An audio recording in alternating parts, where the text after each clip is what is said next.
I mentioned in the UFC 317 title fight discussions that if both of those fights somehow go 25 minutes, Topuria, Oliveira, Pantoja, Kaikara, France, that we could be in store for 2 Fight of the Year contenders. But let's go down to the featured bout at flyweight, because if this goes 15 minutes between Joshua Van and Raw Dog Brandon Royval, we could be in for a 3rd Fight of the Year contender. And that's the beauty of International Fight Week, baby. Joshua Van is absolutely lighting up the flyweight division right now and taking it by storm, grabbing it by the cojones, because he is 23 years young and has already accumulated a record of 7 victories and 1 lone defeat in his brief UFC tenure so far. And if you're thinking, man, Joshua Van sounds familiar, didn't he fight recently? Well, you'd be absolutely correct in thinking that. He fought at UFC 316 on June 7th, and now he will fight on UFC 317 on June 28th, 21 days later, on short notice, against the former title challenger Brandon Royval, who currently sits at number 1 in the rankings right now. Joshua Van, on a 4-fight win streak, can come in on short notice, take out Brandon Royval, and immediately get the winner of the co-main event in the flyweight title fight. Not to mention, his fight style is one of the more fan-friendly fight styles that you are going to see, especially at 125 pounds. Just go back to the fight he had against Bruno Silva a few weeks ago, where he got the 3rd round knockout. How about his absolutely bonkers fight at Noche UFC against Edgar Chairez? How about his UFC record-holding 8.2 strikes landed per minute? Joshua Van is an absolute savage, and again, to just be 23 years old, I can't even fathom how much more room he has to grow and evolve, but he may just be finding himself standing across from maybe the 2nd greatest flyweight of all time before the end of the year, and if not him, maybe against the most dangerous power puncher in the division in Kaikara, France. I guess he technically turns 24 in October, but damn! He could be challenging for a belt still at 24? That is nuts. But it's not going to come easy. It's no given that he's going to come in and earn a title fight, because Brandon Royval is one of the most electric fighters in this weight class in his own right, and one of the most durable, most dog-it-out style of fighters you're going to see. And after his title fight loss to Pantoja in their rematch at UFC 296 in December of 2023, he finds himself on a 2-fight win streak since. He got the nod over the former champion Brandon Moreno last February, then he became the first man to ever defeat Tatsuro Taira, and that came in October of last year. And the man has a gas tank. He's went 3 consecutive 25-minute bangers in a row. And while yes, Joshua Van is no stranger to going the distance over the course of 15 minutes, which this fight is, can he keep the pace against someone like Brandon Royval that can go for not only 15, but he can go for 25? And whilst Joshua Van goes to decision victories more often than Brandon Royval, when he loses, he gets finished. Both of his losses, as a matter of fact, he has been stopped. One by knockout and one by submission. Whereas the opposite can be said for Brandon Royval, who has finished 13 out of his 17 wins, but only been stopped 2 times out of 7 losses. And while yes, it's awesome that Joshua Van pounced on this opportunity after beating Bruno Silva and launching himself into the number 12 spot in the division, you'd be crazy to say that this isn't an absolutely massive step up in competition, because Royval has literally fought Pantoja twice. He's fought Moreno twice. He's fought Matt Schnell. He's fought Taira. He's fought and beat Kaikara, France. He's fought former title challenger Tim Elliott, mind you, in his UFC debut, and finished him. We know that neither one of these men are afraid to get into the firefights on the feet, but if it gets to that grappling realm, I believe that's where things could get interesting. Royval is a submission ace, has very strong grappling capabilities from an offensive perspective, and is constantly moving forward and pressuring, whether that be on the feet or to implement that grappling. But we talked about the record-holding striking stat that Joshua Van holds. He's not afraid to press forward either. This is 2 men that don't know what moving backwards is. And if Brandon Royval does look to grapple with Joshua Van because of the volume on the feet just seems to be too much, Van has an 81% takedown defense that seems to hold up quite consistently. And let's say the fight stays standing, Joshua Van is able to fend off the grappling, well, Royval is going to be the longer, rangier fighter with a 4-inch height advantage and a 3-inch reach advantage. Can he keep the fight at bay and not allow Joshua Van to close the distance and get into the phone booth? This fight is so absolutely sick sick, man. Flyweights freaking rule. It's that simple. Odds of me tweeting that on X this weekend, about minus 1,000. We're going to have a new title challenger. We're going to have a new number one contender in the 125-pound weight class, and it's so fitting that it will come on the same night that the title gets defended. Next, we move to the lightweight division in a fight that was originally slated to take place at UFC 311 back in January at the Intuit Dome in Los Angeles between the number 9 ranked Beneil Dariush and the number 11 ranked money man Renato Moicano. And I already talked about it in the title fight breakdown. We know that Renato Moicano and Beneil Dariush did not happen in January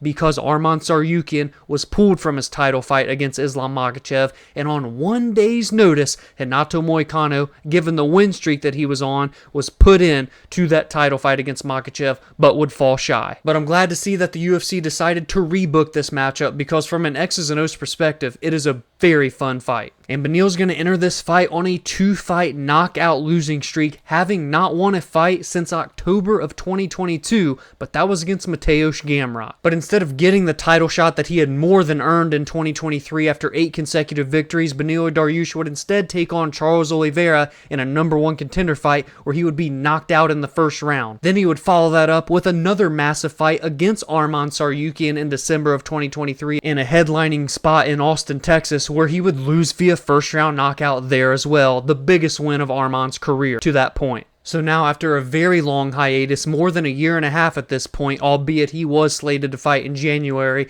Beneil Dariush is back, and at 36 years old, time is no longer on his side, and momentum is no longer on his side, but this is still a massive bounce-back spot for him before it's truly too late. And for Renato Moicano, he's also 36 years of age, so time not on his side either, but he's had a lot more upside lately compared to Beneil, because before that short notice one-day fight against Islam Makhachev, he was on a 4-fight win streak, with 3 of the 4 coming by way of stoppage, including wins over Benoit Saint-Denis, where he absolutely decimated him in front of the Paris crowd, finished Jalen Turner via TKO in one of the best comebacks of 2024, got a decision over Drew Dober, and finished Brad Riddell. This fight is very fascinating to me. I think that Beneil Dariush, especially at underdog odds, at least when I'm recording this on Wednesday, currently now technically at a minus 105, but still the underdog, if you will, in that fight, I think there is value there. I know Renato Moicano has found more success recently, but it's not like I foresee Renato being able to just run straight through Beneil Dariush. He doesn't possess that knockout power that Arman displayed and that Charles displayed. He likes to instead get his opponents down to the ground and wilt them with his ground and pound and submission threats. But Beneil Dariush is an incredibly underrated wrestler and grappler in his own right, which could potentially nullify the offensive grappling of Renato. So does that mean Beneil Dariush will implement offensive wrestling and test the defense of Renato? Or will the grappling be canceled out completely and we see these two go toe-to-toe on the feet, in which I would give the upside to Beneil Dariush in my opinion. But I'd love to hear your thoughts on this fight down below. Do you see it the same as me? Will the grappling be nullified? And if so, you gotta lean Beneil Dariush, right? And if it goes to the ground, maybe Renato Moicano can prove that he is the better grappler than Beneil Dariush. Prove that his jiu-jitsu has more weight than the true wrestling and grappling of Beneil. And kicking off the UFC 317 pay-per-view main card are 2 of the brightest young prospects in the bantamweight division,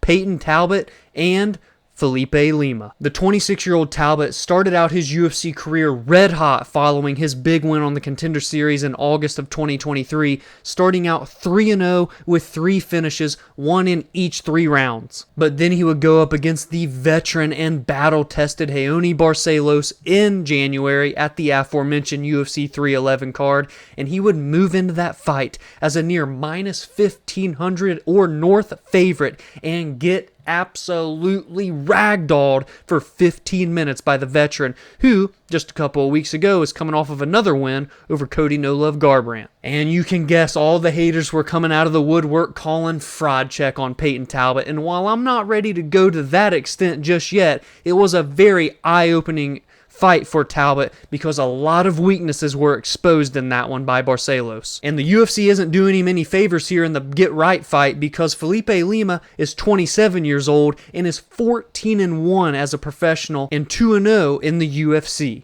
And while Payton Talbott has the more finishing upside, having finished 8 out of 9 wins with 7 by way of knockout, Felipe Lima, from what we've seen thus far through the 6 combined UFC fights of the two, may just be the more well-rounded, all-around fighter. He's got 7 wins by finish and 7 by decision with 4 knockouts and 3 submissions, has a 72% striking defense and rarely gets hit, and when he does, it doesn't damage him too bad, and is very strong in the grappling department. So will he look to test that of Payton Talbott like we saw Barcelos do? I mean, let's be honest, Raoni laid out the blueprint here for someone like a Felipe Lima and the skills that he possesses. It's simple. If Payton Talbott doesn't get the flash knockout early in this fight, the longer it goes and the more grappling that is implemented by Lima, he will run away with this fight, and I think that's why the betting odds are what they are. And that is Payton Talbott coming in as the underdog at plus 154 when I'm recording this, and Lima as the minus 185 favorite. One of the prospects will take a step forward, and the other will take a step backward, and if it's Payton Talbott, 2 steps backward. Let me know what you think of this prospect versus prospect bout down below. The prelims of UFC 317 are headlined by a very intriguing bout in the middleweight division between the former perennial top 10 ranked middleweight who has been removed from the rankings but to no fault of his own in Jack Hermansson taking on the RoboCop looking to bounce back from his loss to Cannonier and Gregory Rodrigues. Hermansson enters this fight having won 2 of his last 3 with that big time performance he had against Joe Pyfer in their main event last February. So a year and a half essentially of inactivity for Jack Hermansson with a pretty substantial injury and surgery throughout this break. And now he will look to come back, make it 3 victories in his last 4, and get himself right back into the mix of the top 10 of the middleweight division before he's forgotten about. The problem for Jack Hermansson is that in his biggest moments against the best competition in the most important fights is where he has faltered. Just look at his main event against the former title challenger Jared Cannonier in 2019 where he would be finished, or his main event against another former title challenger in Marvin Vettori where he would lose, or his main event against Sean Strickland, who would go on to become the middleweight champion in a losing effort there for Hermansson. And a loss in December of 2022, his most recent loss to Roman Dolidze, who is a top 10 middleweight in his own right. Jack Hermansson must be able to ensure that he can get wins when they matter most, and while Gregory Rodrigues isn't a top 10 middleweight at this current state, it is a big fight for Jack Hermansson after this layoff to remind everyone how good that he is, because he is someone who isn't particularly incredible at one aspect of the fight game, but he is solid and well-rounded everywhere. And for RoboCop, he enters this off of that loss that we talked about with Jared Cannonier that came in February in a main event opportunity that, in hindsight, we can safely say he was launched into much too soon. Yes, he was on a 3-fight win streak prior to that, with 2 of them being by way of finish against Dennis Tulinian and Brad Tavares, and then a decision win over Christian Leroy Duncan. But to go from those 3 names to Jared Cannonier, come on, man. Jared Cannonier would dominate that fight en route to getting the 4th round stoppage just 21 seconds in, and Gregory took a big hit in terms of his name value and momentum, but at 33 years old, he still has time to recover. He still has time to splash into the top 15 of middleweight, but it's not going to come easy against someone who is as well skilled as Jack Hermansson in all facets of mixed martial arts. But it's worth noting that 2 of those 4 losses that we talked about for Jack Hermansson have been by way of knockout, and that's what Gregory RoboCop Rodrigues possesses, knockout power. That is definitely his path to victory, but if he doesn't get it done early, I look for Jack Hermansson to potentially have a similar fight to where he did with Joe Pyfer. As the fight went on, Jack Hermansson got stronger and pulled away. This next fight at featherweight simply just has violence written all over it, so I'm absolutely going to give him some shine here. It's the Hurricane, the undefeated Hyder Amil. Although he's 35 years old, the man is 11-0 with 7 finishes, 6 of those 7 by way of knockout, and he doesn't know what a boring fight is. Just see his 3-fight stint in the UFC thus far, where 2 of them have been by way of knockout in a battle that he had with William Gomez in March. Now he will look to make it 4-0 in the UFC by taking on Jose Delgado, who is undefeated in the UFC at 1-0, and another Contender Series alum who has a 9-1 record with all 9 wins by way of stoppage, a 100% finish rate, and his lone loss was by decision. The man's never been stopped, but if anyone can do it, it is the Hurricane and Hyder Amil. Don't blink during this fight. Much like the Brandon Royval and Joshua Van fight, If this goes 15 minutes, we're in for some beautiful chaos, folks. We've got a top 15 flyweight scrap in the women's 125-pound weight class between the veteran Viviane Araujo and the still rising Tracy Cortez, looking to bounce back after her first loss in the UFC to Rose Namajunas last summer. The number 8 ranked 38-year-old Viviane Araujo actually enters this fight with some momentum, having won 2 of her last 3, including her most recent bout against Cortez Silva last November at UFC 309. And she has truly fought nothing but a killer's row over the last 5 years. Losses to a former title challenger, Jessica Ai, Caitlin Sermonar, former title challenger, Alexa Grasso, former champion, Amanda Ribas, ranked top 10 in 2 different weight classes, and Natalia Silva, who I believe is all but certain to be a future flyweight champion. She's been in there with killers, and in her victories, Cortez Silva, a top 15 flyweight, Jennifer Maia, a former title challenger, Andrea Lee, a longtime former ranked flyweight, Roxanne Modafferi, former ranked flyweight, Montana De La Rosa, former ranked flyweight. Her strength of schedule, especially over a prolonged amount of time, definitely outweighs what Tracy Cortez has faced. However, recently Cortez has faced the best competition and only faltered once. And that came to Rose Namajunas last July, albeit it was on short notice because it was supposed to be Rose Namajunas versus Macy Barber. And Tracy would lose a 25-minute decision to the former 2-time strawweight champion. But before that loss to Rose Namajunas, Tracy Cortez, the former Invicta alum who had a win over Erin Blanchfield, the Contender Series alum, was 5-0 in the UFC. And that featured wins over Jasmine Jasdavicius, which is aging like a fine wine at this point, and Melissa Gatto, who I still weigh quite heavily in this flyweight division. Tracy is 11-2 overall, 31 years of age right now, so still in those prime years. And when the fight goes to the scorecards, she has won 9 of the 10 times. Whereas when Viviane goes the full distance, she is 6-5 in her 11 opportunities go onto the scorecards. But I do feel like this is an opportunity for Viviane Araujo to shut down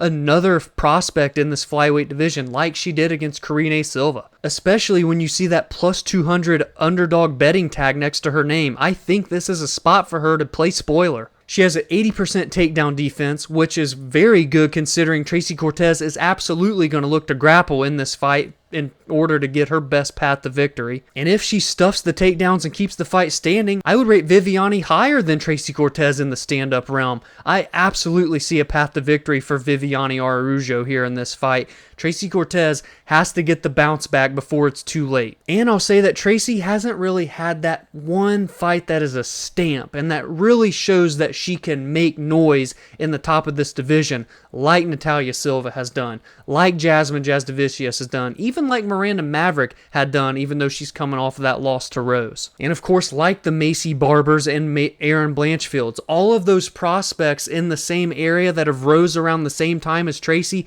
have had those statement wins and win streaks. Tracy just hasn't yet. This could be the opportunity for her to do so, but I don't think it's going to come easy. And last but not least, let's talk about an absolutely guaranteed banger between Terrance McKinney and Slaviclaw's Viacheslav Borshchev. Terrance McKinney has had 23 professional fights. All 23 of them have not gone the distance. He doesn't know what a judge's scorecard even looks like. He has 8 knockouts and 8 submissions and been knocked out 5 times and submitted twice. He enters this fight having won 3 of his last 4 fights, obviously all of them ending inside of the distance, and his most recent win was in February against Amir Hadzovic where he knocked him out in 2 minutes and 1 second. And out of those 23 fights that have never gone to the scorecards, Terrance McKinney has literally only gone to the 3rd round once and the 2nd round twice, meaning that 20 out of 23 fights for Terrance McKinney have ended in the opening 5 minutes. And for Slaviclaw, he has been in some blood and guts wars throughout his brief UFC stint so far that dates back to January of 2022. However, he just holds a 3-win to 4-loss ratio with 1 draw to Nazim Sadikov, who just had a huge victory in Baku last week. And his most recent fight was a loss to Tom Nolan at UFC 312 where he would lose via decision,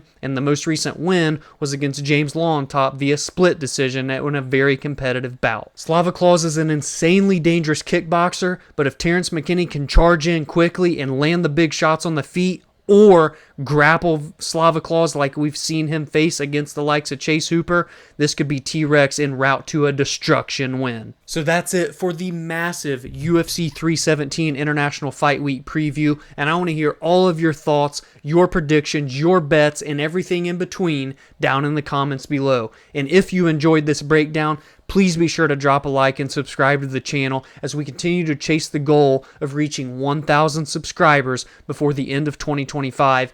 Any and all support is insanely appreciated. Alongside previews every single week heading into each card, I recap the most meaningful results in the aftermath of every card as well, and give my thoughts on MMA news and fight announcements. You can also join the community and the discussion on social media at Verbal Spar MMA on X, Instagram, and TikTok, as well as like the Facebook page Verbal Sparring MMA. And if you like getting everything all in one watch or listen through instead of multiple videos on YouTube, you can head over to Spotify, Apple, and more, where podcast episodes release every Monday and Friday. Have a great weekend, enjoy International Fight Week, and I will see you in the next video.